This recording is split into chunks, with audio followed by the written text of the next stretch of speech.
ఈ రోజుకి రాజశేఖర రెడ్డికి మరణం లేదు అనేది దానికోసమే. ఈ రోజుకి ఆయన మనందరి మధ్య జీవించున్నాడు, మనందరి గుండెల్లో జీవించున్నాడు. ఈ రాష్ట్రంలోని ప్రతి పేదవాడి గుండెల్లో కూడా జీవించి ఉన్నాడంటే రాజశేఖర రెడ్డి గారికి మరణం ఉందా?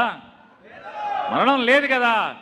బతికితే ఎవడైనా రాజశేఖర రెడ్డి లాగా బతకాలి, మరణిస్తే రాజశేఖర రెడ్డి లాగా మరణించాలి తప్పితే ఇంకొక మరణం కావాలా అని అడుగుతున్నాను. రామారావు గారు కూడా గొప్పగా బతికాడు అనుకుంటాం, కానీ రామారావు గారికి వచ్చిన మరణం ఎవరికి రాకూడదు. కానీ రాజశేఖర రెడ్డి గారికి వచ్చిన మరణం మనందరికీ రావాలని కోరుకోవాలి. అంత గొప్ప మరణం. ఇవాళ దేవుడిగా మనందరి గుండెల్లో ఉన్నాడు. ఈ రోజుకి మనిషిగా, ఒక నాయకుడిగా మనందరి హృదయాల్లో రాజశేఖర రెడ్డి గారిని నాలాంటి చూసినవాడు, నాలాగా ఆయన చెయ్యి పట్టుకున్నవాడు, ఆయనతో పక్కన కూర్చుని మాట్లాడే అదృష్టం ఉన్నవాడైతే అనుకుంటే పర్లా.